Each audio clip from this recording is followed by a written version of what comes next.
So would you like to just give me a bit of an update as to where you feel you are at the moment in terms of realization?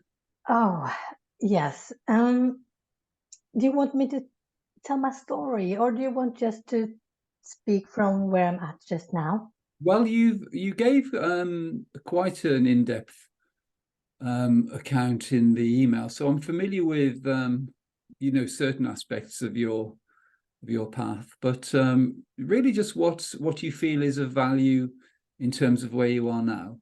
Yes. So I believe, I think that I have had awakenings like for the past 20 years.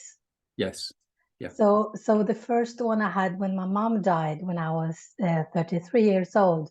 Hmm. Then my energy in my crown chakra burst open, wide open. And after that, I just painted. I started to paint. You can see one of my paintings behind Lovely. me. And I started to write poems and Mm. everything. I just have to express myself. Mm. Yes. That was the first big awakening. Hmm. So it's been a lot of experience all this time, all these 20 years. So I think I move in and out of effortless being. Okay. It's like I'm in there and then I'm out and I'm in there. But I have a significant experience that I want to share, like when I was 30 years old, about I was in a race, like riding a bike Hmm. in a 90-kilometer race, which was a long race. And like 20 kilometers in the race, I was on my path. It was a narrow path, and suddenly the whole energy shifted, and I couldn't feel myself anymore.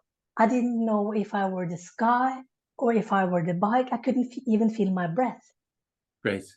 So everything was like oneness, Yes. but I couldn't understand what it was at the time. Yeah, so that was another experience, and it's been a lot of those Mm. Good. up till now. Mm.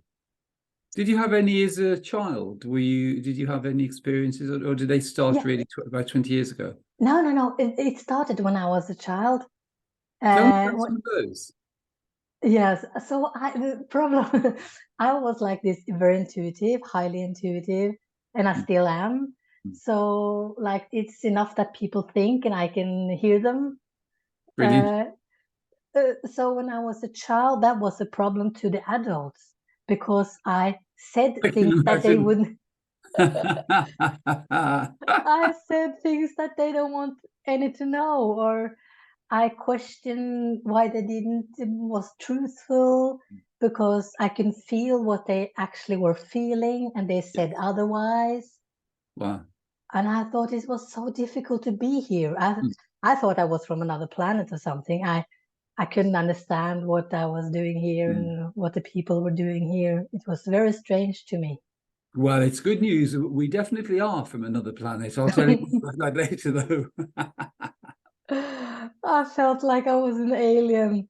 Uh, oh, it was No, very that's a really strange. good sign, though. That's it. That's great. So, did you have a happy childhood, would you say? No, although it's always happiness too. It's Yes. not always bad, but it was very difficult. My family is very spiritual.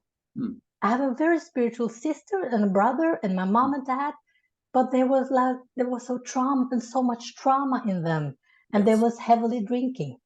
So my Yes. mother was like a manic depression, struggled with depression. She was drinking every time she was depressed, Mm. and she can be in the bed for like 2 weeks, up till 3 times a year. Wow. And Mm. we children have to make us by our own. And my father was working all the time, and he was drinking heavily on the evening as well.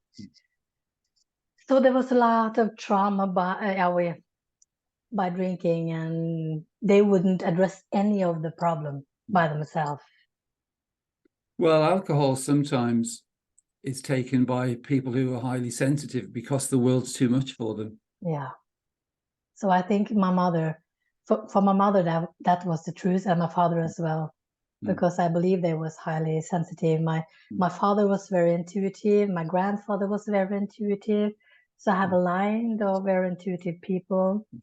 So, but I love my parents, and there was a lot of Yes. fun, and they were very intelligent, and Mm. I inherit a lot of beautiful gifts from them as well. Great. So, but I lost both of them in my 30s. Wow. So Mm. it was early to lose both of my Yes. parents, Yes. and that was kind of traumatic for me. Mm.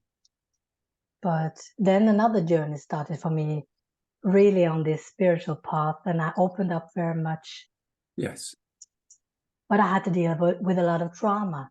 So the experience I wrote in your email, that was happening about 5 years ago, when I had this big opening, when I could see that consciousness is experiencing itself through me. Yes. And prior to that, there was a lot of experiences happening prior to that big shift. Mm. But after that big shift, I went in and out of total awareness, and to very much pain coming up, a lot of trauma coming up, a lot of sickness. I've been very sick for the last 5 years. I have hypothyroidism. You say that in English? Hypothyroidism, like the thyroid Thyroid. problem. So Yes. is it an overactive thyroid, is it all? No, it is very low, underactive. Oh, underactive, right, yes. Yes, I have struggled with my energy. I've had lots of energy always, but the last 5 years, my energy levels are very low. Mm. Right, yeah. But so I hit a wall, but at the same times, all this spiritual development started to Yes. yeah, Accelerate. accelerate. That's the word. Yes. Great. So it's for a reason, I believe. Yeah, absolutely. Yeah, definitely. So Are you familiar with any of the conversations I've had where people have an understanding of the kind of energetic aspect of the human experience, the way we receive these invitations into mental and emotional turbulence? Are you familiar with any of that kind of thing? I've listened to lots of your videos, and I've used the technique for myself the last couple of weeks. Mm-hmm. And I can see the thought, and I have stopped it, and I said, I don't accept that invitation. Great. And it has fallen away. So it's helped me a lot the last 2 weeks, actually. Fantastic. So and from Thursday, before the weekend, I have felt your energy very much, and I have felt that I'm been soaked in this effortless awareness all the time, Wonderful. the whole weekend. And I have like a funny experience on Saturday. Actually, it was very funny. Me and my husband was with my father-in-law, and as we were sitting in the living room, they were speaking, and I was just listening to them, and I was resting as effortless awareness. Mm-hmm. But suddenly a funny thought come along, because I thought maybe they will reveal that I'm not here. I felt like a fraud, because I felt Anne-Elisabeth is not here. Maybe they reveal that. And that was very funny. That's great. And like just a half an hour ago, before I came on, I had another strange intuitive thought. It's like, this life is so short. We think it's a long life because we experience it, but in reality, it's just blink of an eye. Definitely. Yeah. That came to me. One lifetime is just a blink of an eye. Yeah. So. Well, there's a reason for you being in this dualistic realm. You're not native to this realm. You came here as a kind of volunteer because there is a transformation in consciousness, which is where all of the values held, commonly at the moment, they're sort of upside down. And so everyone is living from effort, they're living in pain, they're accepting the thoughts and emotions to be their own. And it's quite an unpleasant experience, but you volunteered really to come here to help to transform that. That's really your life purpose, and the things you've just talked about really confirm that. And that's true of so many people I have conversations with. I would say the majority. And having a difficult childhood is a very common theme, because this energetic system we're experiencing doesn't really want you to be here, because it knows what your purpose is, which is to put an end to the shenanigans. Yes. And so most people who are having that experience are bombarded with invitations into personalization when they're very young. So as you had with your parents with the alcohol, it was to draw you into personalization. Yeah, because I was, yeah, sorry. No, so all the gifts you had, they were intact. You know, you brought them in and they were fully functioning, and they still are. So that's wonderful. But it's really to see, because for you everything is already complete. But what's happening is the energetic system is trying to create a sort of pendulum effect where it appears as though you're swinging between resting as effortless being, resting in your true nature, and then being invited back into the personal realm. The truth is that isn't happening. You are always in your true infinite nature. And it is only a matter, for you, it's just a little bit of fine tuning, really, because the invitations, as you were saying, probably only the past couple of weeks or so, it's been, becoming much clearer. But it's really knowing that those invitations, they don't affect your status, because you, the infinite being, you're able to remain in your true nature, and it's just a question of what there is awareness of. So there could be awareness of a sense of effortless being and a sense of unity, which is there. That's really clearly there for you, where there's the ability to experience unity consciousness, where you just know yourself to be this field of awareness within which all forms appear. And so that and that's really been there probably all your life. And you could probably, do you feel you could consciously access that? Do you feel you could just, like in this moment, if we... Yes, that I had an experience on Saturday as well, because I was doing something downstairs and I just have the thought, I'm effortless awareness. And suddenly I was there. Fantastic. And I have been done that a lot when I'm driving. The last maybe last year, I can think about it and then I'm there. Fantastic. So it's happening, but yeah. So it's like you're saying. I think it's a fine tuning. But I have one thing I think is holding me a little bit back, because there was a significant incident when I was a child with my mother, who has been my biggest trigger, biggest pain this life. And there was so much terrible situation that was going on when she was drunk. And one time I thought she was dead.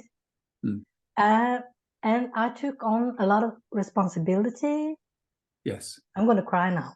But the thing is that I think the one thing that's holding me back in this personhood is that I feel guilt if I'm not the person who can help or the person who can save others. Yes. It's like this guilt is coming up every time I try to let go of that. Yes. Yeah. Well, guilt is probably the most common invitation for empathic people, because we're playing this energetic game. So, you are clearly really conscientious in every aspect of the way you experience life and compassionate towards everyone around you. But the system says, well, what can we do to actually compromise Anne-Elisabeth's energy just to, you know, keep her so that her energy is compromised. And so what it does is it portrays you as not really giving enough, that in some way you fell short in your responsibility, and it started with your mum. And so as a child, you obviously wanted the best for her, and because your whole purpose for being here is to be of service to your infinite nature, which is to help everyone. Yes. But that intention becomes hijacked, because it gets hijacked in a way where the thoughts are delivered to make you feel guilty, to make it seem as though you're not doing enough. Yes. And then it puts you into energetic compromise. Yes. But the thing to know is that none of that is true. No, and that's the last after I find you.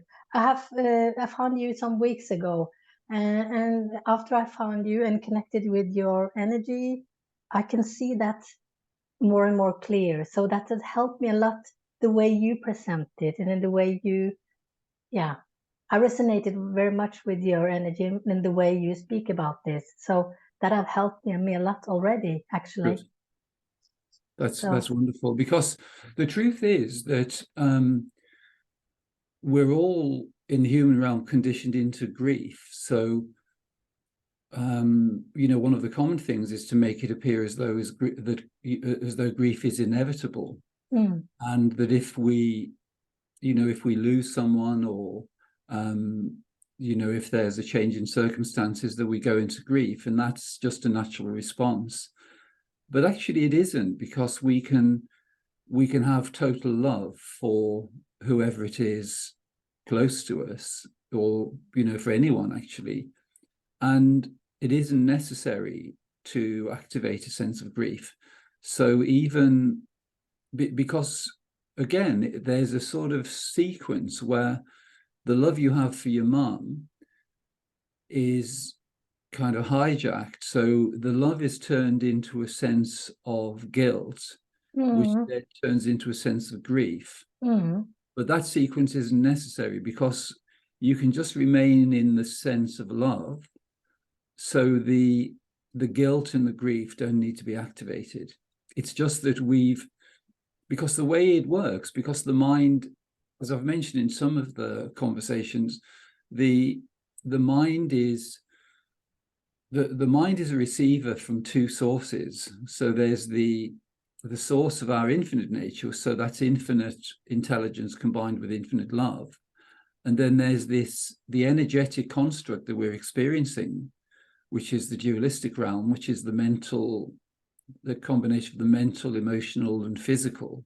And the intelligence which administers that realm is affecting us energetically. So that's where the invitations come from. So the invitations into a feeling of guilt, or that you haven't done enough, that system is monitoring the invitations which have been accepted in the past. And because that's a long-standing one, because when you came into this realm, the system said, well, hang on, we've got a bit of a foreign agent coming in here. Yeah, what can we do Oh my goodness. to limit her potential from a very early stage? Well, what we'll do, we'll make sure that she's born into a family with very challenging circumstances. Yes. And then we'll overburden her with responsibility. And because she's very loving and caring, we'll turn that around to make it seem as though she's not doing enough. And it's because that invitation, it's wonderful really that you've spotted that, because that really is the core invitation for you, because it's everything is an inversion, so it's upside down. So if you take that sense of not doing enough, you know, not being loving enough, a sense of guilt or grief around your mum, it's because really there's infinite love and infinite care for your mum, but the thoughts that were delivered were the opposite of that. And those thoughts being delivered, they let you know exactly what the truth is, because the truth is the opposite of what they're trying to tell you. So they're trying to tell you that you never did enough. You should feel really guilty about the way you were with your mom. You should have been more responsible, all of these things to try to trigger guilt. But it's actually because you have this natural empathy and a sense of unity and love towards all beings. Very much. And that is, but that is that is, the system is trying to obscure that and to put you into limitation. Yeah. On my walk earlier today, I had this thought that this incident about my mother, this is the core belief. Yes. So it's funny that you say that, because that hits me. Oh, this is, Annie, this is Yes. the core belief. So you have to let go of this one. Because I have projected that onto a friend as well, a lifelong friend, who carries much of the same similarity as my mother. So I have carried the same guilt towards her. Yes. And I see that it's total off. It's totally wrong. It has no place, really. And the solution is in the distinction between impersonal and personal awareness, because the only place we can take delivery of those invitations is in the personal realm. Yes. So in terms of your mom, it's because there's the personal relationship between you and your mom, or between you and your friend. But the truth is that those, as you just described those experiences, the language was personalized. So what it shows is that those invitations were delivered to try to get you to believe them, and then if you repeat them as though they're yours, you kind of bring them into your experience. But actually, they're only invitations. They're like lines in a soap opera, which we adopt without even realizing. And then we're energetically connected to them, and then they compromise the energy. And then that data is returned to the central source, and it says, well, we've got it here. This is the one that works really well. So we'll continue this. Not only has it worked with a mum, we'll line her up with a friend, and it'll work with her as well. Oh, goodness. Oh. But it's actually quite predictable. And, you're a really powerful being, so it'll be very easy for you to see through those structures, because they're just the opposite of what is true. And the ability to just disregard them will be very easy, because it's exposed. You can just see, well, actually, this is the game. Because when you were young, when you were a child, you were vulnerable because you had no life experience. And so I thought everyone was good on this planet when I came. So I was shocked about how people were. Yeah, exactly. Oh my God. So, but it has helped me a lot to think, see the thoughts as invitations. Yes. That has taken me actually to a new level, because now I have this funny thing happen to me yesterday. All night I was waking up, and every time I woke up, I thought, oh my goodness, how fast this the thinking mind is coming. It's like when I wake up and the thinking mind is. Yes. And I was so upset about that. I woke up several times during the night, and I was upset about how quick the thinking mind was. Comes in. Comes in. Yes. It was very funny, actually. Yeah. So, well, it's good that you recognize it like that, because the way you describe it, it's clear that you see it as, something that's being delivered. It's like turning on a power tool or something. It's like turning the radio or the TV on, and it's disturbing you because it's, there's all this content and you're bombarded with it. You're just resting as effortless being, silence. And it's like having a noisy neighbor, and they turn the TV on. It's very annoying. I just want to speak to my dog and my flowers, and I just want to live happily. I'm like a fairy on this planet, and exactly. Yeah. I can talk to animals. I can talk to any life form. Actually, it's just energy. Yes. So the brutality and the lack of empathy that existing Yes. is very strange to me. Yeah. I had another dream some years ago when I can see that I was away from the earth. Maybe I had died or something. I was away from the earth. I was looking back, and the earth was very dark. Mm. And I thought, I have to go back and help Mm. more people. Yes. So I used all my energy to try to burst myself into that level of density. Yes. So I went back. Like you said, I'm just a volunteer. Yeah. I just Definitely. try to help as many as possible to Yeah. wake up and Yes.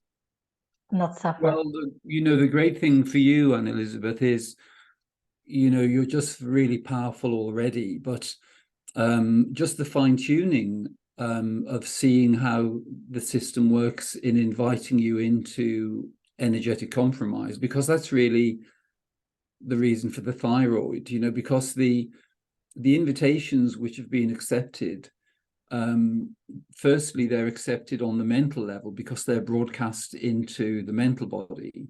And then those thoughts, if they're accepted, trigger the emotional body, which compromises energetically. And then they also can manifest in the physical body. So they've manifested as, in Thyroid. terms of thyroid, yeah, and low energy. Because really what's happening is because there's been the acceptance of the invitation into those energetic realms, the energy has been compromised, which is manifested in terms of the ailment in the physical body. But it's really, it's great to know that you can turn that around, because as you see the way the invitations are delivered, you're going to be able to just decline all of them. And the energy that was previously fueling those emotions, that energy will be reclaimed, and it'll be available in terms of your infinite potential. And that'll happen really quickly. The strangest thing that is a story of my life actually is like that. Um, there's something early on started to help me to trust my intuition and my heart, because every time I get download or channeling or something, I get the knowledge first myself, and then right after I could read it in a book. Yes. So that's been my path. I haven't Yes. got the knowledge myself first, and then I have read it in a book. So that's helped me to really trust my faith in God or existence very, very, very much. Yes. Well, all the experiences you mention, they demonstrate the ability to function from the body of wisdom, which is effortless being. And that's been there all your life, really. Yes, it It's has. just that there's been a little bit of distraction into the mental body with the invitations. But the ability, you've never lost the ability to function from the body of wisdom. And so that is still really powerful. And you have that validation in those experiences.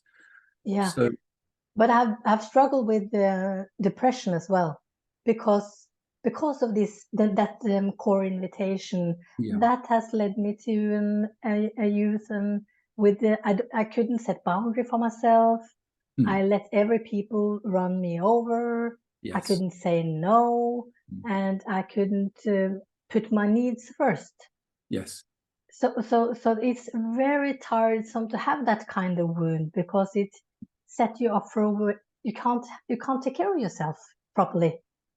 No, well, it's that again is a very common invitation with empathic people, because the thoughts and invitations, because really what happens is you're just this open space of love and unity, but because it's an energetic system we're experiencing, the invitations are designed to try to take you down energetically. So you get images, experiences and circumstances put before you, and people and animals and Yeah. all sorts of things being put before you, Mm.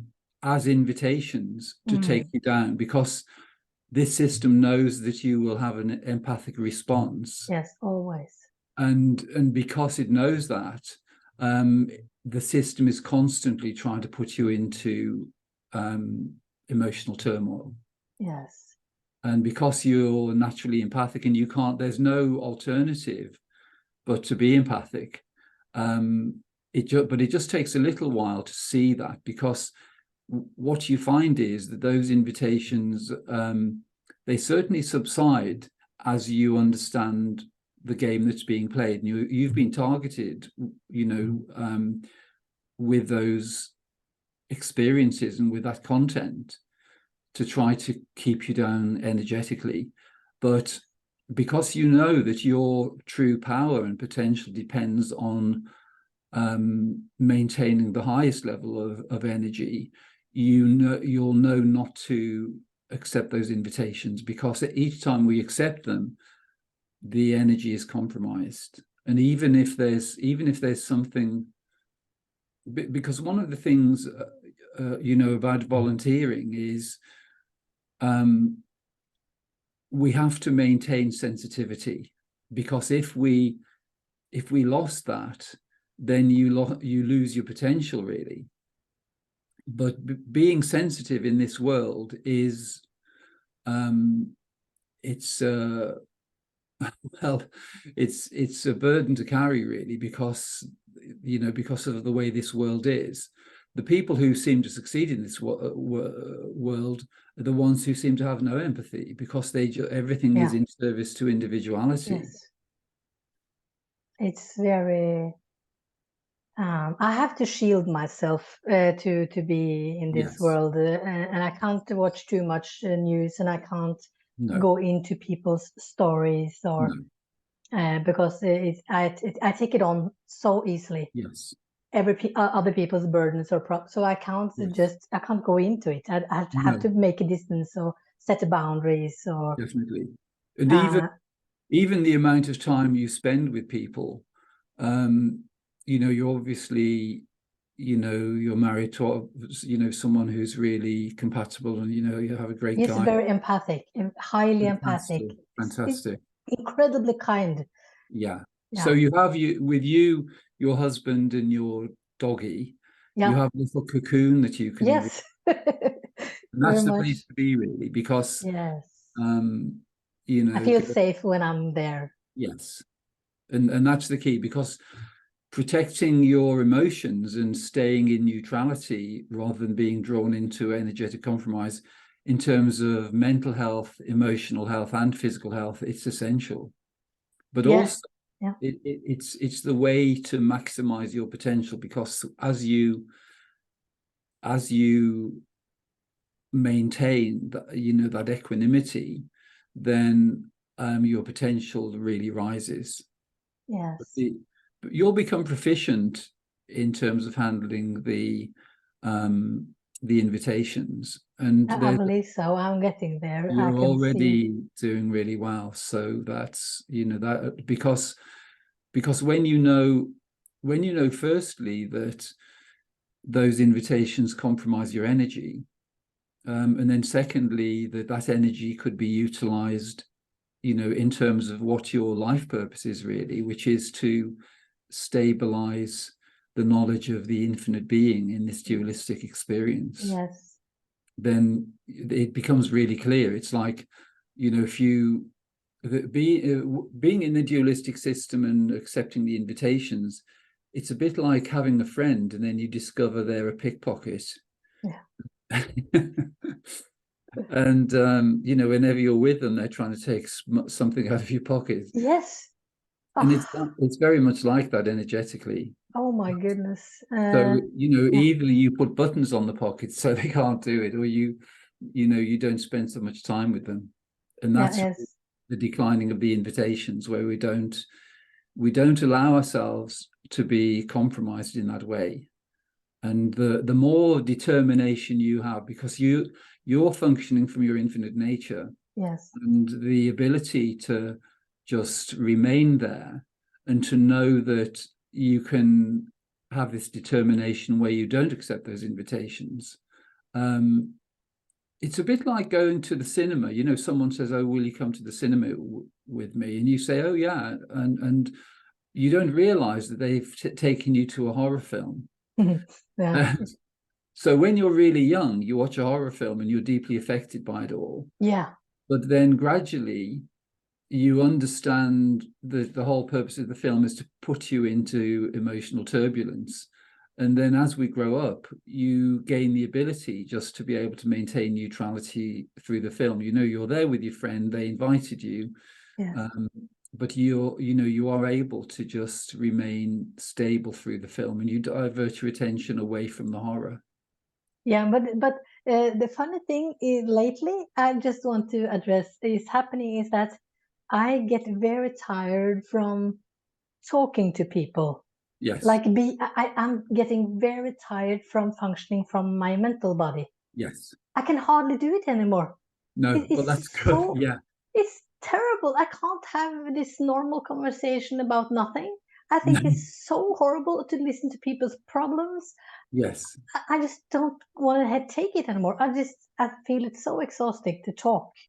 Well, that actually is your intuition, which is functioning, because what it's doing is it's giving you that experience Mm. to clarify, the way you do interact with other people, so you don't have that energy loss. Because somebody said to me, "Oh, do you socialize much?" And I said, "Well, actually, I only really spend time with people, whether they're on, a sort of spiritual Yeah, path." I said, "I don't generally interact with no, people where they think that they're a human being in time and no. space, because it's just really they're like little energy vampires, and they want to." That's oh, it's so good for you to hear you say that because I'm feeling what's wrong with me. Mm, I can't socialize, and I have to say it's kind of a lonely path as well, yeah. because I live a very quiet life by myself and my little family, and I don't socialize much. Mm, Maybe sometimes I go to the temple, go to meditation retreats yes.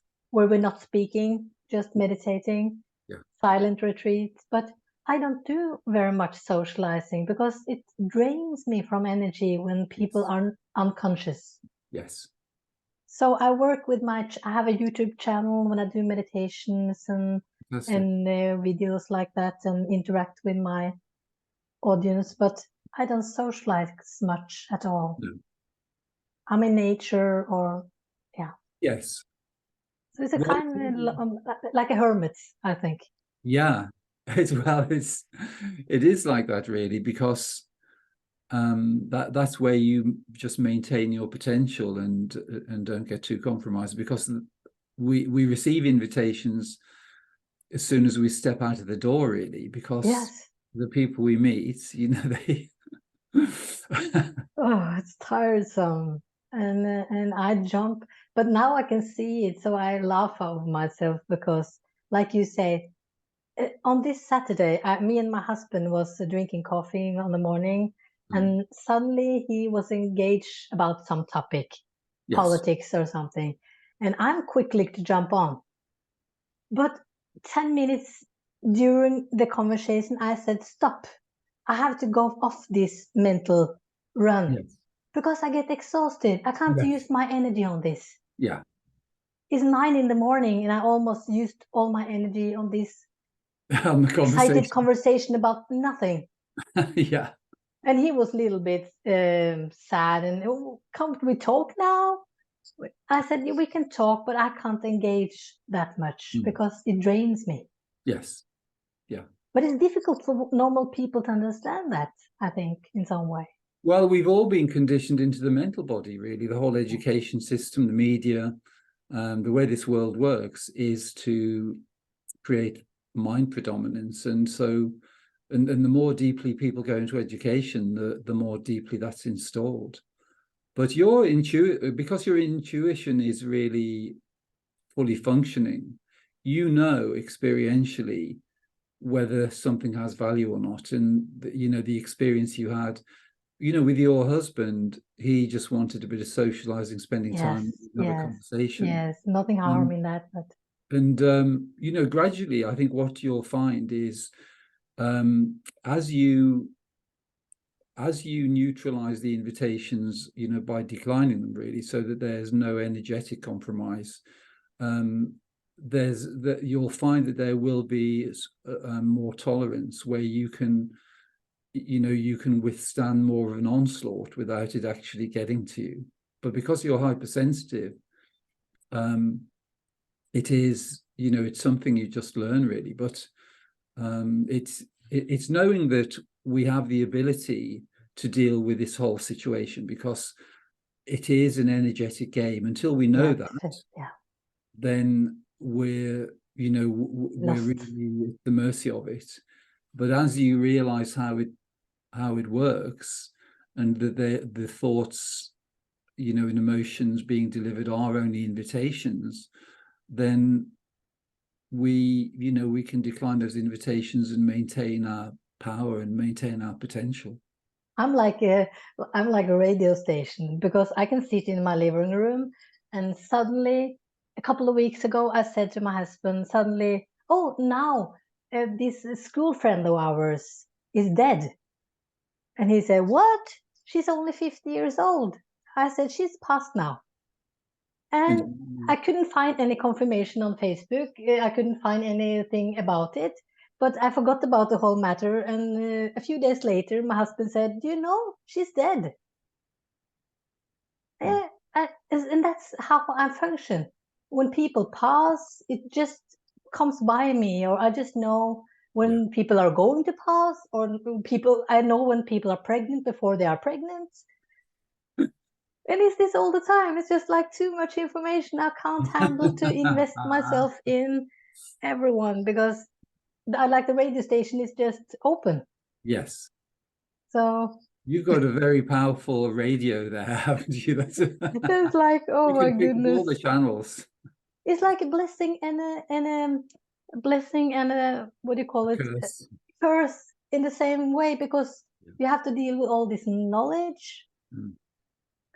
Like I did know when my father is going to pass, because I get the message a few days beforehand, and it's like it's been in all the time. Yes. That I know things before it happened, and I know that my grandfather, he was very clairvoyant, but he was deeply Christian in his old days, because he was so scared, because he saw all these accidents before they happened, and he couldn't do something about them. And it's like you just have to carry all this knowledge about people. Yes. And animals, and like it's a lot to carry. So it is. That's why I feel like I have to be strict, even more strictly, about my use of time and people I socialize with, and definitely, to maintain my own energy. The solution came for me a few years ago, really, which is, and it actually came from my pet dog, which is that, like you, I've been hypersensitive all my life. It started maybe around the age of 4. Until then, I was okay. I was just this infinite field of bliss. But the invitation came in like a sledgehammer around about the age of 4.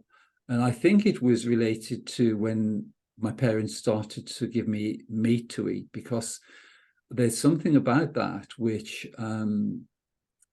it puts us into a kind of dualistic state of consciousness without realizing, because it creates a sense of, well, arrogance in a way, because it's the idea that we're more important than the animal, so we can eat it. But because it's so mainstream, people never question it. But I've come to see that that's probably it. Now, how to tell you something, because all my childhood, I refused to eat meat. But I eat some chicken now. But I want to talk to you about that, actually, because my soul wants to be vegan. Yes. But I don't have any dairies. I don't eat eggs. I only eat vegetable and some chicken. Yes. Yeah. But when I was a child, I didn't want to eat meat. No. I couldn't stand the smell of fish or of meat or sauce. I just want to have bread or some light food. But eventually I got into meat like everyone else. And then I was vegan and vegetarian for some years, and I struggled some back and forth because of my It health. affects, yeah, the energy. It's quite a balance, really, maintaining, a healthy diet as a vegan, because the food isn't really available to do that. But are you vegan today? Are you a vegetarian, or you have some? I'm vegetarian. The rule I have is Yes. that I don't eat anything with a heart. No. No. So No so fish. Nothing. no fish. I No. eat eggs and I drink milk. Okay, I can't have that. Yeah. You have an allergy to them, do you? Yes. Hmm. To gluten and to lactose and milk altogether, actually. Yes. Yeah. Yeah. But But that's really the thing that made a difference.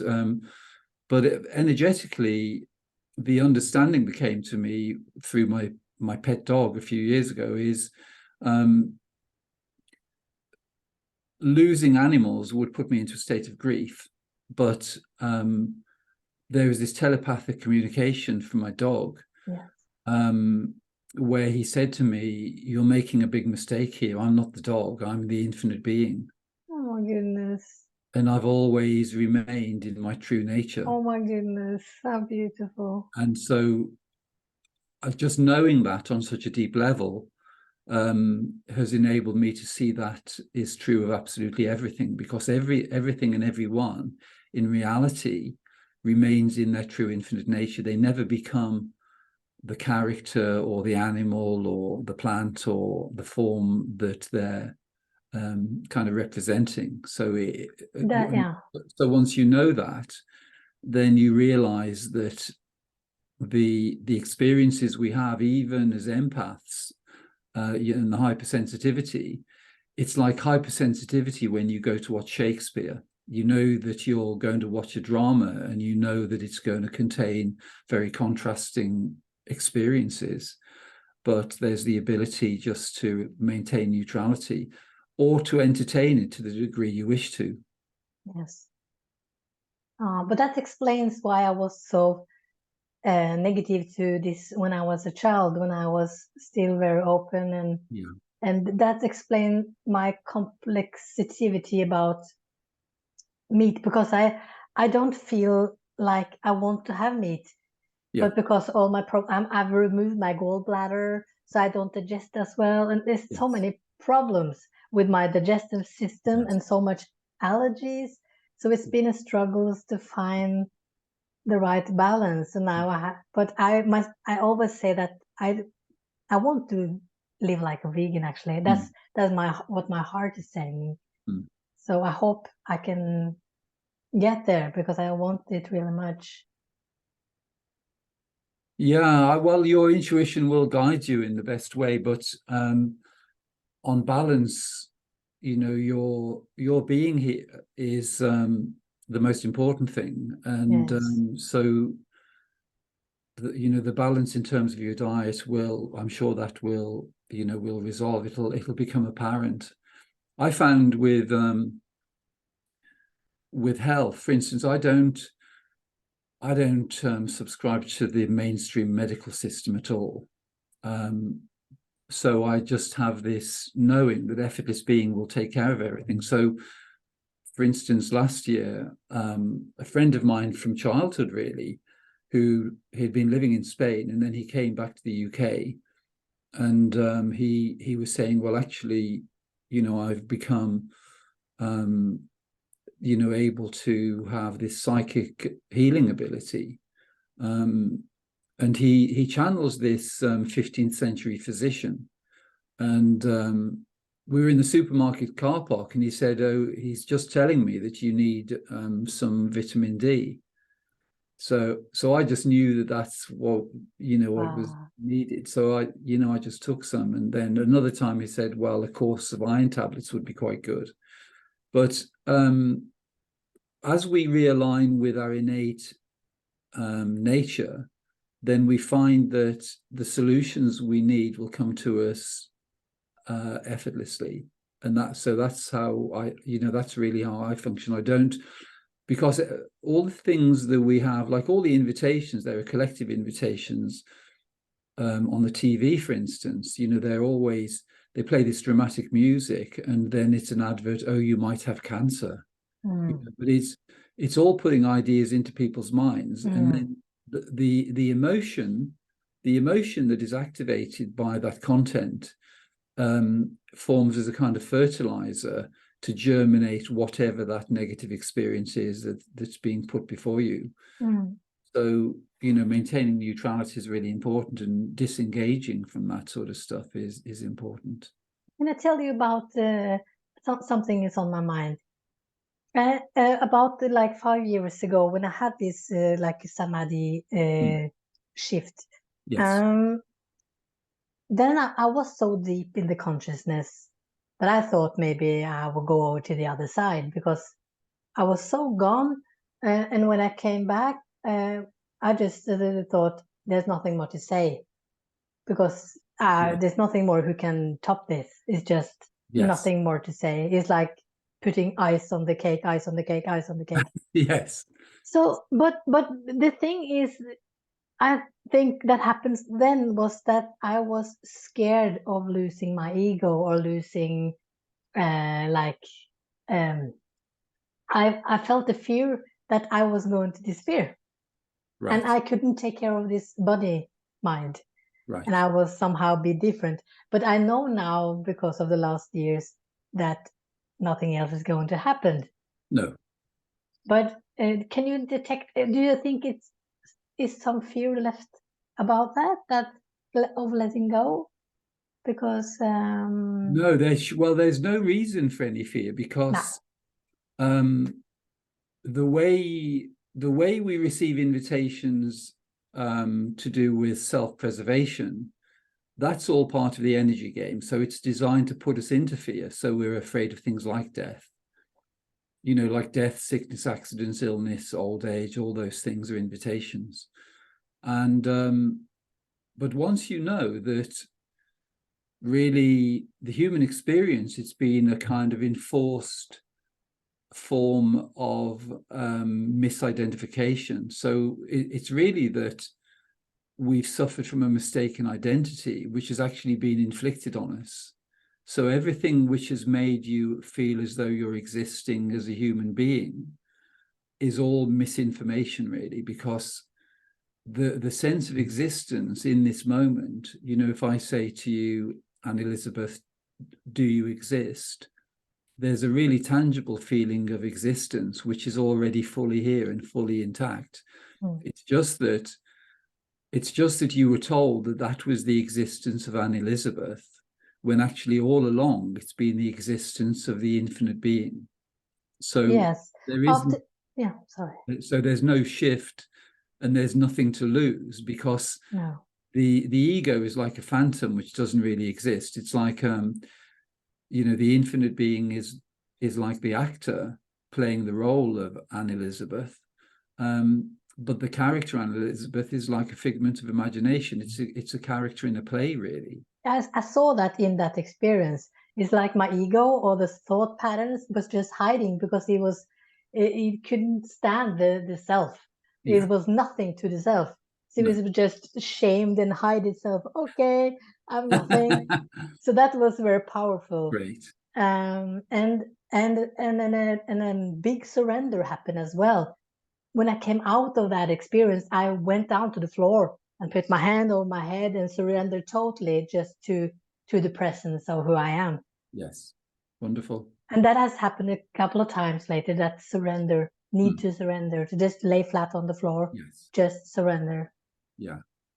So that's, so, but, and sometimes when I have had this stillness of mind, I can see that my body is functional by itself. Yes. It handles itself, so it's no problem, really. Yeah.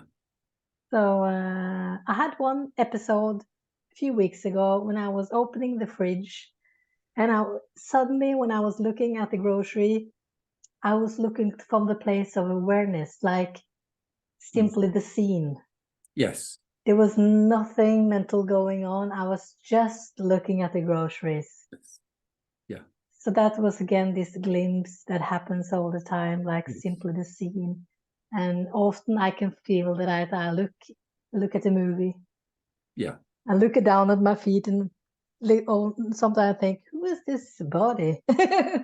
So yeah, so it's There's in and out. something just worth having a little look at there, because Yeah.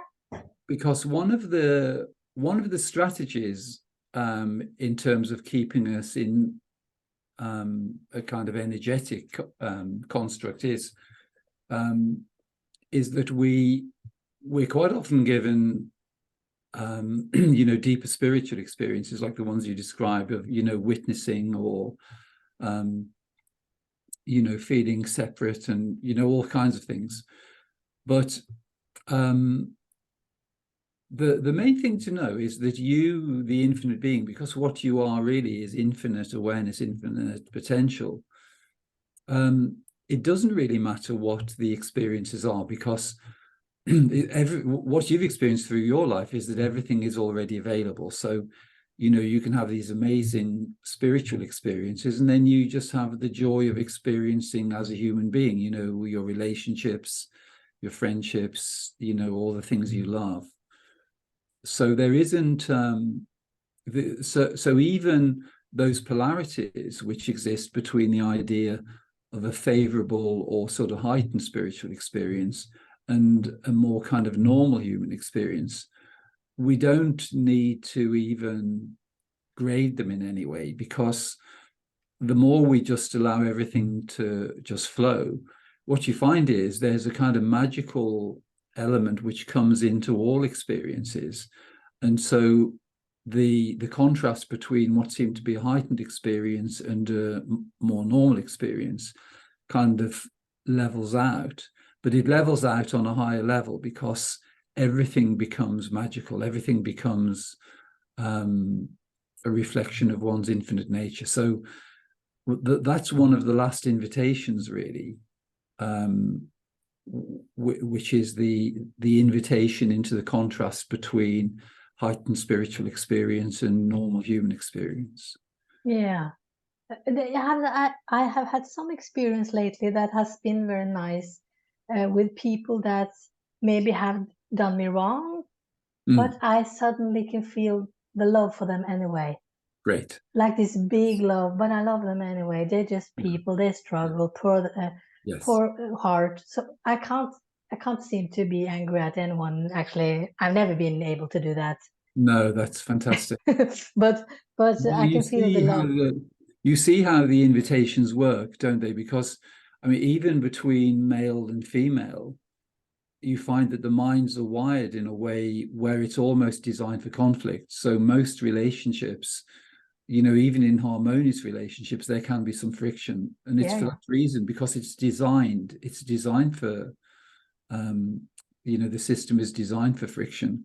But once you know that, rather than personalizing it, so the people who are preoccupied in conflict within their relationships, it's compromising their energy hugely, but it's also overlooking what's really going on, which is that everyone really is one's own self.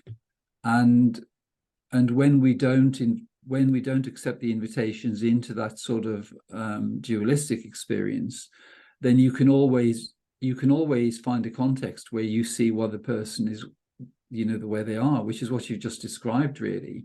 That you can find a context where you can love them, because you can see that there's usually some mistake that's been made. The big mistake that we've all had inflicted on us is the idea that we are a separate human being existing in time and space. Yes.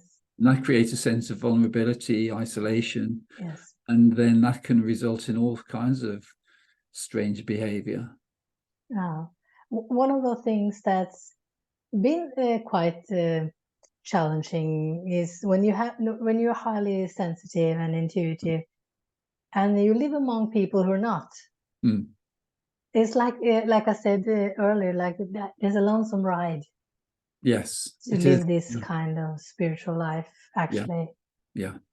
And I have never I've tried to try different I studied Buddhism for a lot of years, but I don't fit anywhere, I think. I don't feel like can have one suit.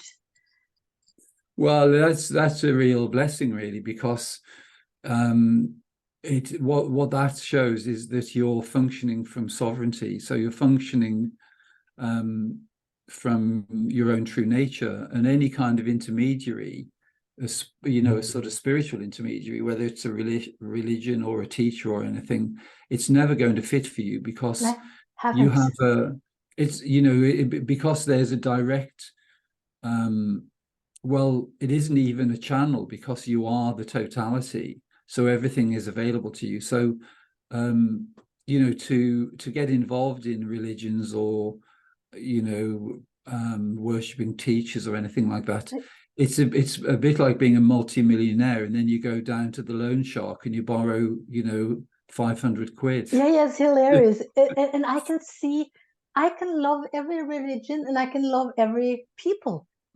I can see the beauty in Africans. I can see the beauty in Asian. So I can see the beauty everywhere. So it's like roadmaps. Religions are like roadmaps. You can point on the moon, but you have to experience the moon yourself. Yes.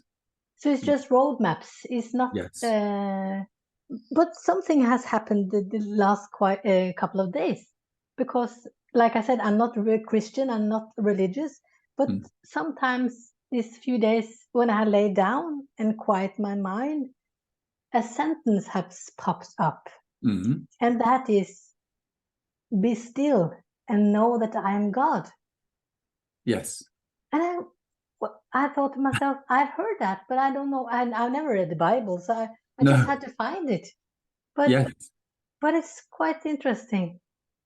It's like, well, that's really that's a great one, actually, because the way most people interpret that sentence is that it's God who's saying that.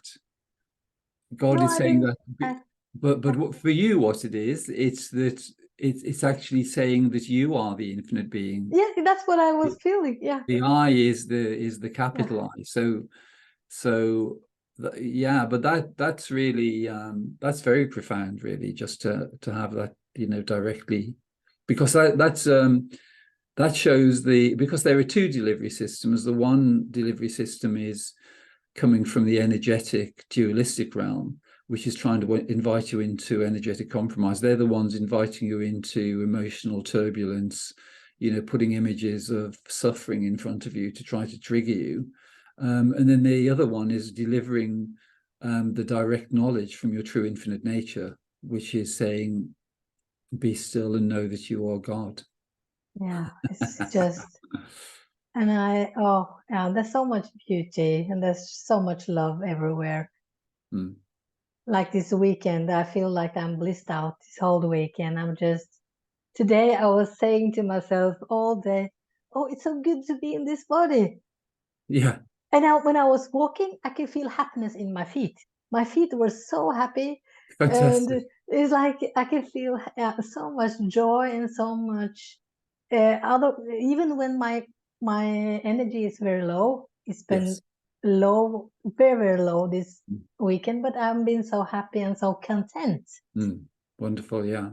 And like my feet are happy, my skin feels good. I feel good in my own body. Well, you look really well, and happiness and love and joy, they're energizing. So the more you're feeling and experiencing those, that, because in a way, the way you describe the feeling of happiness in the feet, yes. It's like literally in my feet. Yeah. But it's, lots of invitations we've had are that they're designed to have a kind of sequence to them. So, for instance, there could be a thought which is delivered into the mind, and that could be a thought of illness or limitation or something, and then that creates an emotional reaction. But the frequency of the emotion is like a fertilizer to activate that experience. And then when we do that, it actually manifests in the body.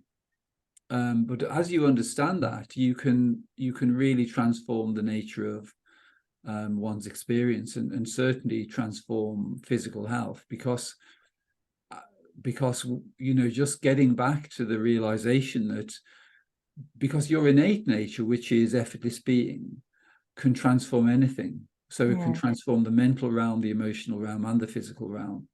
And the more you acknowledge that, because one of the things in the world we live is, it's the idea of submitting to the authority of these so-called experts. So it's the idea that, you know, your doctor knows more about your health than you do. He knows know nothing about nothing. Terrible. But So sorry. that's the, you know, that's the thing to realize, because you can just turn everything around, and there's the power there for you to do that. You could do that more easily than anyone, really, because you have the evidence to demonstrate that. I had an experience a couple of days last week when I was a bit down mentally, and I was probably feeling a little bit sorry about myself or something. But suddenly I said, now I don't have to buy into this belief. Yeah. And my whole energy shifted. And the rest of the day I was in a good mood. Yeah. So I think I'm starting to get a hold of this, or what? Yeah. Yes, definitely. Yeah. So more and more I can see that I don't need to believe this, or definitely not. I had an amazing experience for like 10 years ago when I was at a dinner party with my sister and lots of people I didn't know. And suddenly I was getting a big headache and I was feeling the weight on my shoulder. And I thought, oh, I have to go to take some painkillers because I'm feeling a headache. But suddenly I saw that this is not my pain. This is the man who's sitting across the table's pain. Yes. And then I managed to pull all of that energy off me and back on him again. Wow. Great. So that was the first time I had this mental strength, and I could see that I took on his pain, but I can put it back again. Yes. But wow. That's fantastic. Well, do you find that as you're driving around, you know, if you go to different cities or towns, do you feel the frequency of the energy of yes. Yeah. Everywhere, in countries, in houses, in everything. Yeah. Wonderful.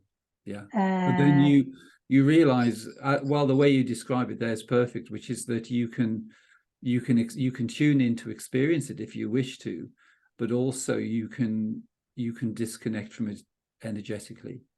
That's why I'm getting so much help from you, because of this ability to tune into other frequencies, because of your high frequency and your realized being. That helped me so much because I tune into you. Fantastic. So when we have scheduled this day, and I have paid for the hour and everything, it's like I can sense an openness from you. It's like now you're open to me. I can feel the shift when your energy was open. Yes. To be a teacher for me, and that started several days ago. Yes. And then I have been that's been so useful for me to have that frequency and connect with that. Yes. It's helped me even more. So I've been on this call for 4 days. Wonderful. I felt it too, actually. Yeah, beautiful. I can feel the love. I can feel the peace, and I can feel that I surrender to it. And so it's wonderful that it works that way, actually. Yeah, like it that is. Your being is open and you help your people, and it's wonderful. Yeah. It's quite an interesting thing, really, because over the years I've kind of learned how to manage the conversations most effectively, because initially I was speaking to everyone and there was no charge, you know, it was just, you know, just having this openness. The trouble is, if there is no fee involved or there's no donation, it tends to create a kind of open door. So you have people who feel as though it's their right to be able to contact you at any time of the day or night. No good. And it's very depleting then. So you have to kind of set a boundary. I do that myself. Yeah. Because it's the only way you can manage it otherwise. Yes. I had another dream that I want to tell you about like 10 years ago, because then I dreamt that my feelings, it was like a wetsuit. Oh, yeah. It was turquoise and it was a wetsuit, and I can take it off and I can put it on whatever I want. And that like go into the emotion Yes. and go out of them. Yes. I can take it on and off. That was very funny to me, actually. Well, that's totally true. That is, that is the emotional body. Yeah, it's like and I can feel the different bodies now. So if I'm a little bit down now, I connect my wisdom body or my Yes. my So highest, effortless being is the body of wisdom. So we can just notice that is there, and it's there before the mind or emotions or the physical body are engaged. So it's just really a field of unity. So it's just noticing all the forms. So rather than experiencing as a human being, it's just having this sense of openness. There is just this field of awareness, and then everything arises within that. So the thoughts are arising, the emotions, awareness of the body, awareness of sounds or light or sensation. But it's just maintaining that neutrality to whatever is arising. So even thoughts have content, and we've been conditioned to kind of listen to them, and then they're triggering the emotions. But from effortless being, we can just see them. It's like having a TV on in the background where you're not really giving it much attention. And you can focus in on it, you can listen to the script, or you can just disregard it. And that's that's the opportunity. And because you've experienced unity and you know what that is, that's always available. But are you experience boundlessness all the time, or how is your reality? Because I'm going in like I can't feel any boundaries anywhere. No. And sometimes I am, but are you in the expansion all the time? Like or are you feeling bound? Are you feeling boundlessness all the time? Or there is there's awareness of unboundedness, but there can be a kind of moving in to a sort of focal point of experience. So for instance, in our conversation, because we're exchanging concepts, then the mind is engaged. So there's a certain percentage of energy and attention which is directed towards the mental body, so that the conversation can take place. But the foundation of effortless being is always there. Yes. So it's easier to realize that it's there permanently in terms of effortlessness, rather than in terms of a feeling of this sort of open space, because effortless being can remain when we're alone, or when we're meditating, or during a conversation. So what's constant is effortless being, because whatever words need to be spoken, or whatever needs to be understood or contemplated, or whatever, all of that can continue from effortless being. And effortless being, what effortless being does, it keeps the delivery system from our infinite nature, which is the combination of infinite intelligence and infinite love. It keeps that open. Whereas if there's the sense that we have to move from effortless being into the effort of the mind, then we're compromised energetically then. But it's just that you can see, so seeing that there is effortless being, and then allowing all of those forms to arise effortlessly. So seeing the thoughts can arise effortlessly, the emotions can arise effortlessly, but they don't really disturb effortless being. Effortless being is what's always there. Yeah, because I sometimes when I meditate, I can have the same experience when I was riding my bike, that suddenly I can't feel myself. Yeah. I can't feel the bed I'm sitting on. I can't feel, everything is the same Yes. expansion. Yes. I can't feel the difference between my hand and the table. Yes. But is that your reality all the time, or? That's an experience. Yeah, okay. I was So wondering about that.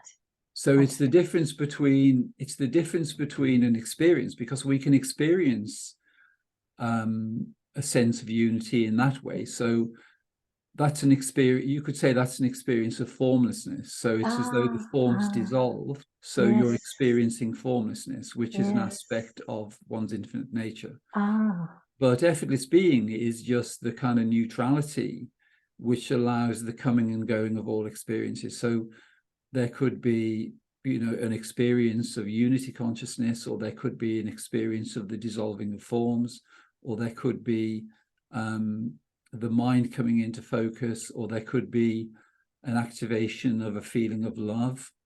yes. And they're all of those forms. They're just like waves. There's this ocean of effortless being, That can help me actually. Yes. and each of those forms are just arise on that infinite ocean which you always remain as. Yes, that's beautiful. Because I was wondering about that after realization, if one was in that boundlessness all the time. I have had a couple of experiences lately too, when I'm dreamed that I'm in an elevator and it's going down in fast, Yeah. and on the display it said 1,000 floors, and wind was falling. And next time I said to the people in the elevator, "This is kind of nice." I was not afraid. The No, first time I good. was a little bit anxious, but the second time I was not afraid. Great. I love that we were off the floor, like free Yeah. falling. So, Yes. so that's something to do with this too. I think Mm, it's like mm. Eckhart Tolle. He's talked a lot about it's better to have slow realization rather than a quick one. And Yes. I've heard you speak about that too, Mm, because I have been impatient many times, but now I can see that it's been good for me to have this slow journey because I have yes. eased into it. Yes. Yeah, so it's not shocking. Yes, exactly. And also really realization is very simple. It's just seeing that there's been a case of mistaken identity, because the sense of presence, awareness, existence in this moment is what you've always been. But that sense of existence is the existence of the infinite being. It's just that everything in this world has told you that it's the existence of Anne-Elisabeth. So there is no shift into realization. It's just seeing that we've made that mistake, which was inflicted on us, really. Yeah, I can see that now, that my parents said that she's this and she's that and she's like this, and I was okay, so I'm that. Yes. I can see that I bought into it. Yeah. Uh, Even things like hypersensitivity, psychic abilities, all the amazing gifts you have are kind of used against you because they're personalized. But yeah, the terrible. but really the thing to know, which you already know and you've known probably since you were about 2 months old, is that all of those gifts, they arise effortlessly. There isn't anything that we need to do No. using effort, because as soon as there's effort, those gifts just disappear. Yeah, and I live my life like that now because, like this morning, suddenly I was doing some stuff, Mm. some organization and some paying some bills and doing some stuff, and I thought this is just effortless. Yes. I didn't think about this before I did it. I just did it, Mm. and now it's done. Yeah. Great. And I live my life mostly like that. Yeah. I Wonderful. have trust in that. I do it Yes. when it's time to do it, and Yes. so And do it effortlessly, as you say. yes, So yes, there's no resistance to it. There's no grading of things either, because sometimes we have a responsibility either to a family member or to friends, or there's something we need to do. But it's not grading it, like with realization, there is no distinction really between, going for a really lavish meal with friends or doing the washing up, because That's hilarious, because the one thing that's fallen totally away is that I don't look forward to anything anymore.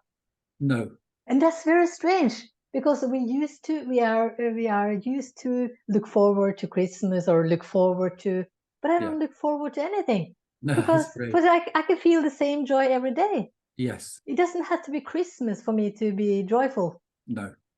So that's And also funny, and yeah. the change is also in the way we experience, because rather than that, the sort of dualistic mode, which is where we're conditioned into the idea there are really nice experiences and then there are ones which aren't so nice. That stops. But what actually comes in as an alternative to that is seeing that life is just this amazing adventure. Because when we function from effortless being rather than from any kind of anticipation, that keeps everything clear, so that our infinite nature can deliver things to us totally effortlessly with no resistance. Because if there's anticipation, we're sort of putting a spanner in the works. Whereas if we're just open, it can just be the most amazing experience we have. And that's how, for me, I'm just really blessed in getting to speak with people like you.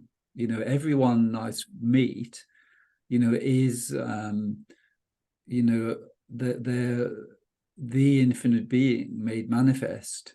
And it's just, and also there's also a high degree of consciousness of that in the conversation. So it's just the most amazing adventure so you can't anticipate anything. Before the call starts with whoever it is you're having a conversation with, you've got no idea who it's going to be or what form it's going to take. There's maybe a little introduction through the email, but generally it's just completely unknown. But that's when it becomes really interesting, because the anticipation is just gone, but it's just this field of infinite possibilities that is there instead.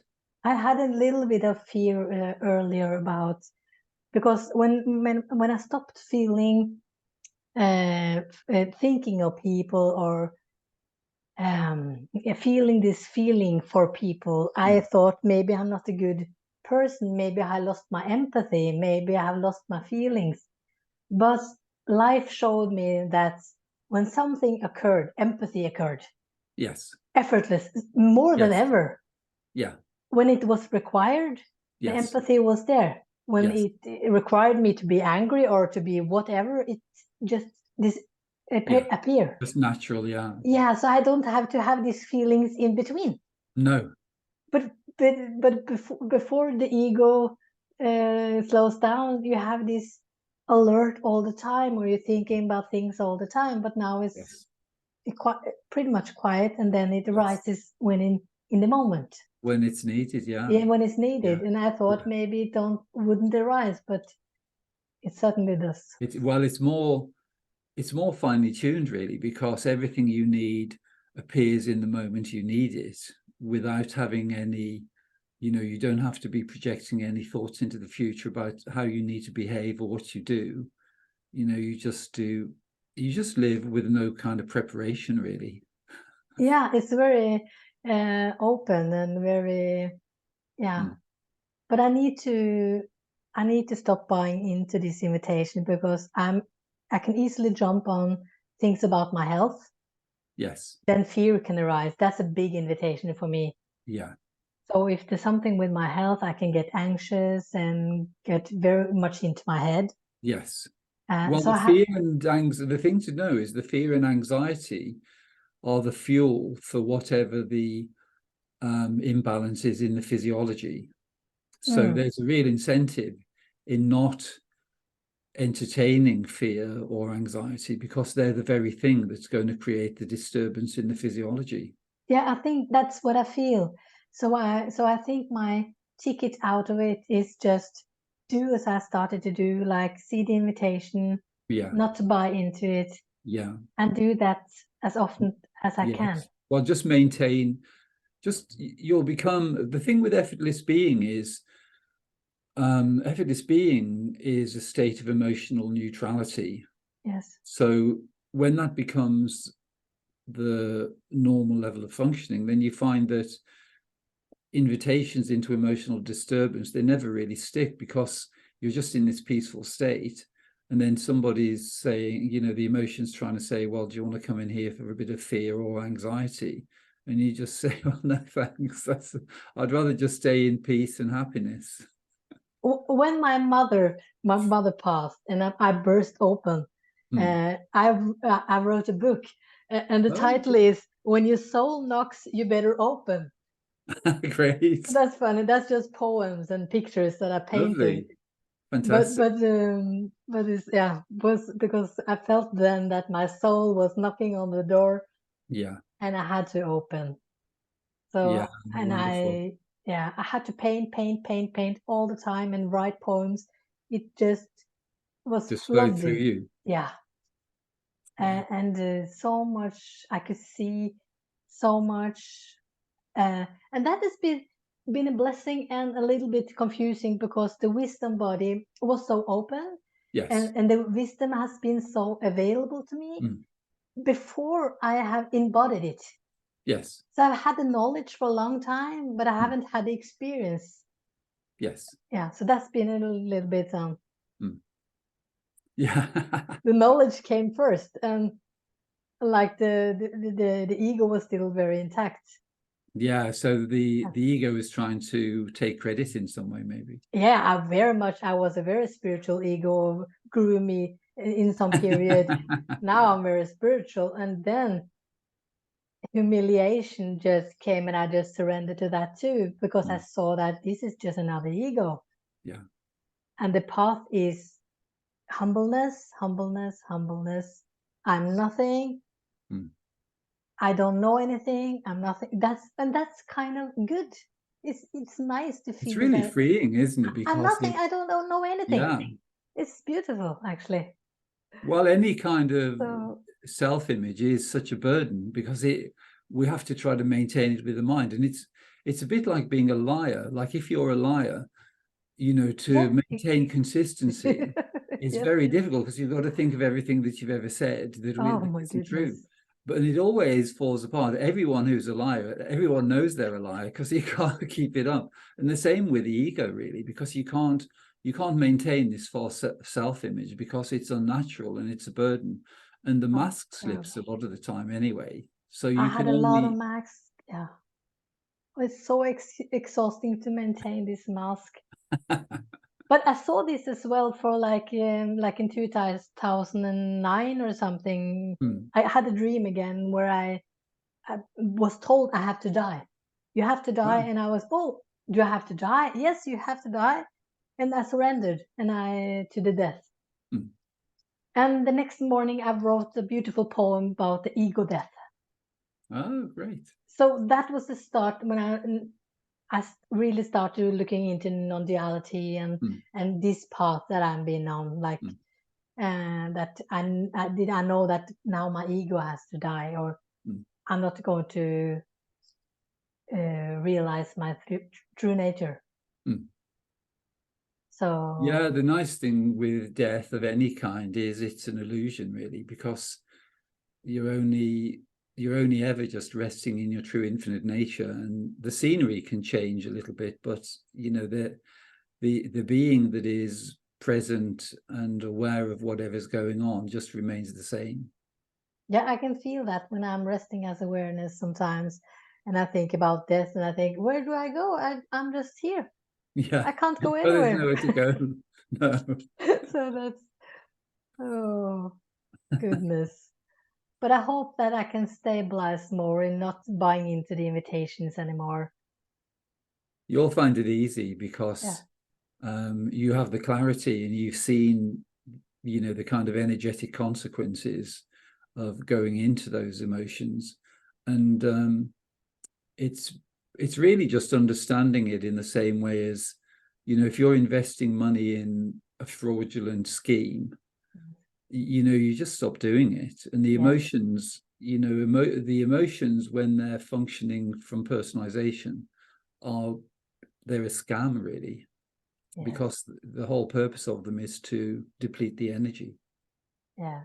And Yeah. once you So I do, can see that. Yeah. you just stop making that investment. Yeah, and I can see that I have used my energy so wrongly because I invested it in wrong things, like in people and in conversation and things that doesn't matter to me anyway. Mm. So yeah, I can feel that like what you focus on, what you put your attention on is what grows. Yes. So if you put your attention on silence, the silence grows, Mm. and so on and so forth. So Mm. it's actually what you put your attention on. Mm. Well, effortless being is always there, Mm. but when effort is superimposed on that, then it seems to be obscured. It's still there, but we're looking at the effort rather than the effortlessness. Yeah. I hope that I can get my physiology back in balance Yes. because I've always been an athletic person. I'm jogging, Yeah. running, or cycling, or climbing a mountain or something. But these last 5 years, I have been able to do nothing. Mm. Mm. So I hope I can get some of my energy back again. Yes.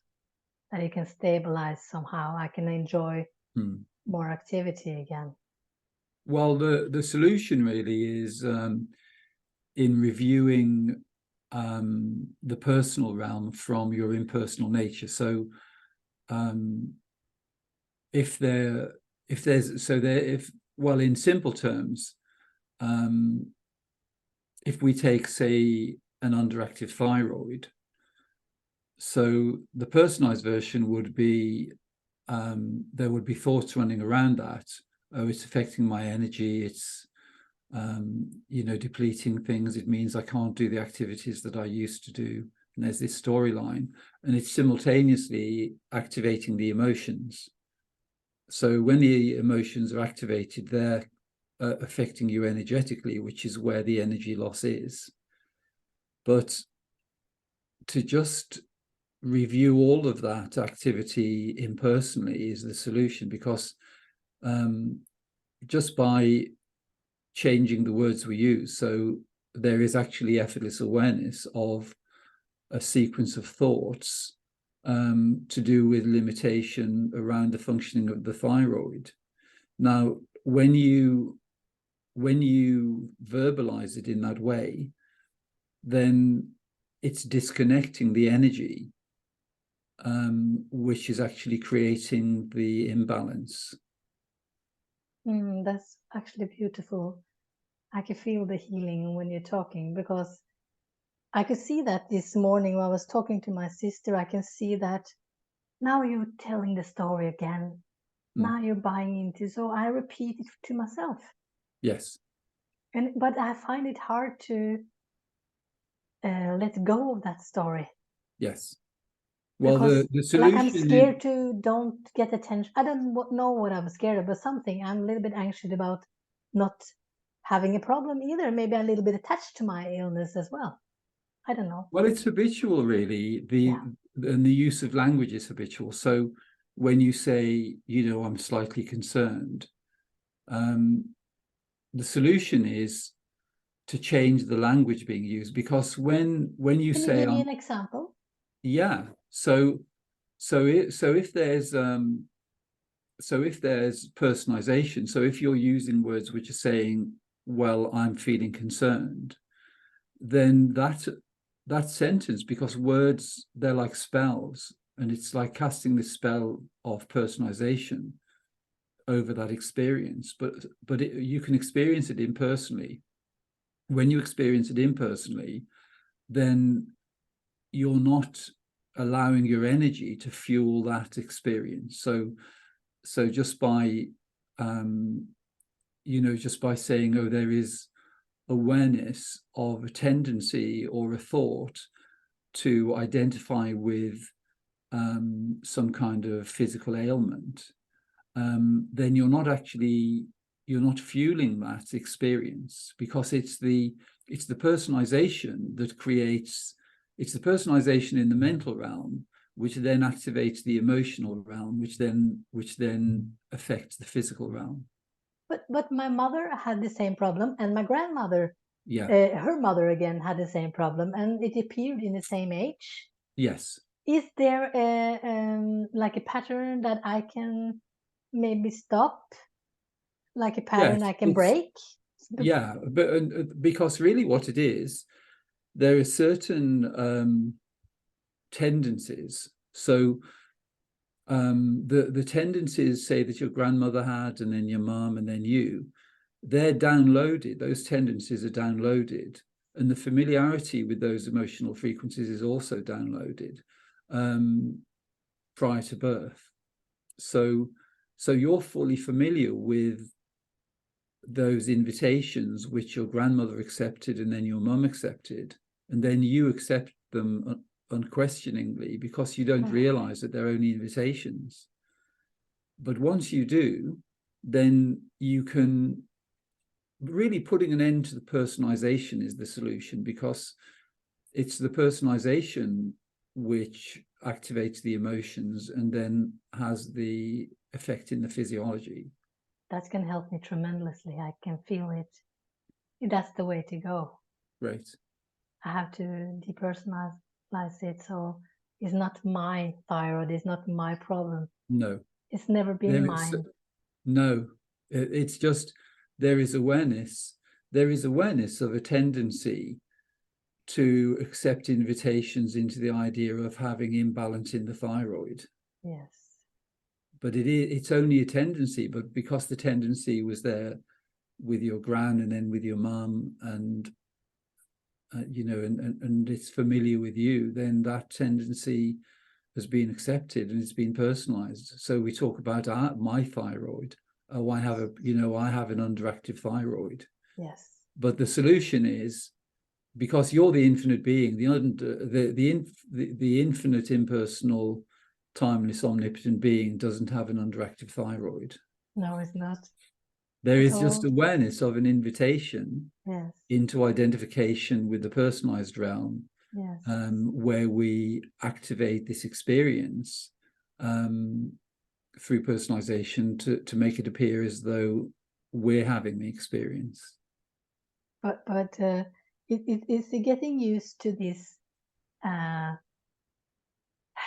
use of language or thought that's I'm not a person. Yes. And in conversation with people who are not awake, I feel often like a fraud, like I'm playing a play. Now I have to play along to play this role in this conversation. Yeah, it is like that, isn't it? Because it sometimes feels very strange. Yes. Well, sometimes you're with someone and they're totally preoccupied with grief or fear or something, and you can't really tell them the truth in that moment. No, not at all. So you have to go along and pretend, oh, yeah, well, yeah, that's true. That's so funny. And now my parents are dead. I have a very good relationship with them from the place where they are living now. Fantastic. They're communicating with me all the time. Wonderful. So they're not going anywhere. No. My whole family is coming from time to time to say hello. You're a lucky girl. So there's nothing to grieve in one way, because they're not going anywhere, and they have helped me a lot on my journey. Actually, on my spiritual journey, they have helped me a lot. I believe. You're also helping them, because with your realization and your familiarity with the ability to function from impersonal being is something which becomes, in the same way as the frequency to do with personalizing the idea of having a thyroid problem was passed from one generation to another, the realization of one's true infinite nature can also traverse the ancestral path as well. So it means that you knowing this, and you knowing that you remain as the infinite impersonal being, will also be known by all of your family members, Actually, dead and alive. earlier today, I lighted a candle before our session, and I had a little prayer, and I invited all my ancestors. And now I get goosebumps because I said, now I invite you to be on this session with David and learn from his energy and grow as well. Fantastic. So I had actually this little prayer, but I invited them to learn. And now I had chills Lovely. all over. Yes. So nice. Because they can grow from this too. Yeah, absolutely. Yeah. So free them from some pain or Yeah, freedom from personalization, really, because oh, all pain exists in the personal realm. So yeah, my when mother has we terrible pain. When she died, she almost didn't make it over because she held on so much. I can feel I helped her actually to yes, pass on yeah, because she didn't want to die. She died very sudden. She was mm, only 58 years old. yes, And she didn't was so stuck in this yes, physical realm. yeah, And one time I had a dream when I went with her. I was flying with her mm, on the other side, and she said, "You can't go further. You have to go back."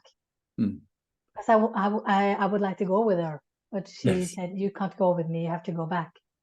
yeah. You And didn't then I have to got please back in her. my body again. So, Yeah.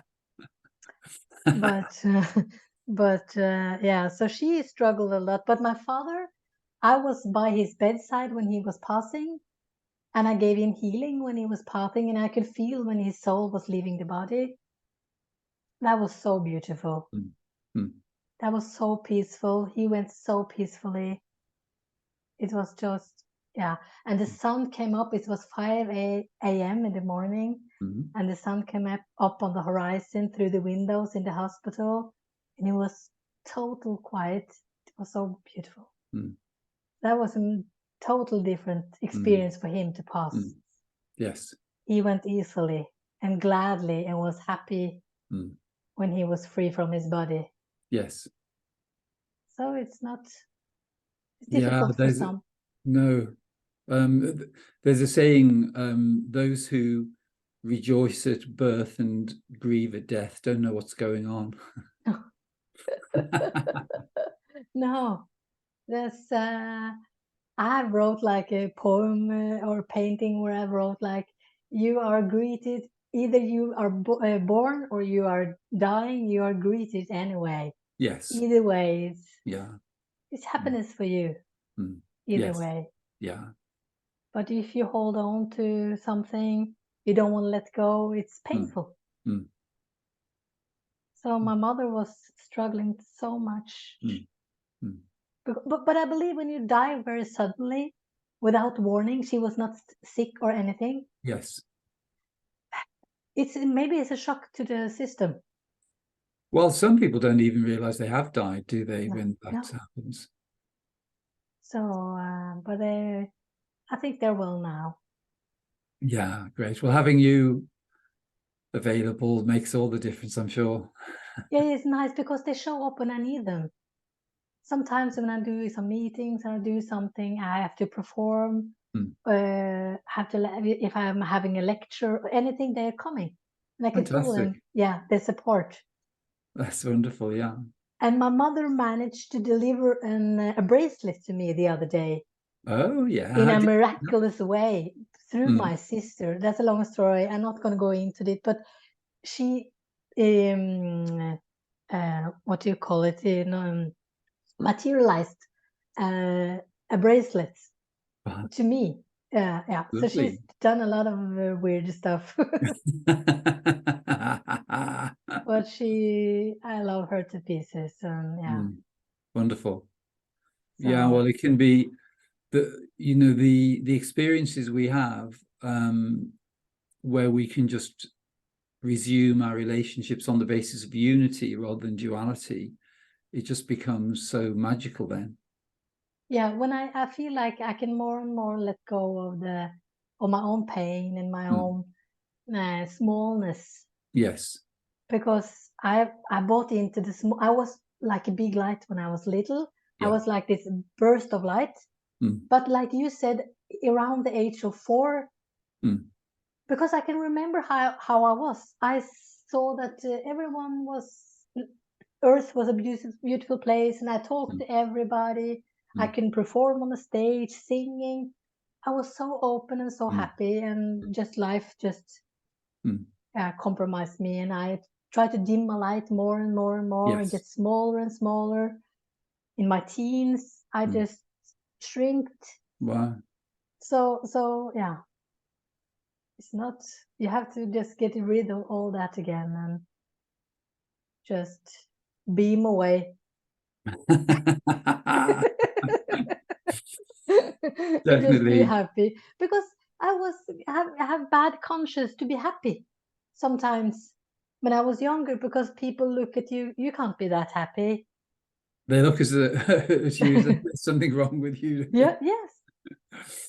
If you have to fake some problems sometimes because you have to level with people, and that's just Yeah. But now I see that the clock is going, and I'm so grateful and appreciate your time Lovely to meet you. dearly. It's been amazing. Oh, you're so wonderful, and you do wonderful work for so many people. I enjoy your videos, and I can relate to a lot of the women. It's the stories are so similar in many ways, Yes. Yeah. and it's so nice to recognize different people in the stories, Yes. to get that confirmation. There was one video of Lien I Oh, was yes. watching, and I could recognize the childness in her. Yeah. And I've been the same way. I've been Yes. a child my whole life. Yes. And I saw that in her. I saw it. I think it was so beautiful. Yeah, She definitely. was so wonderful.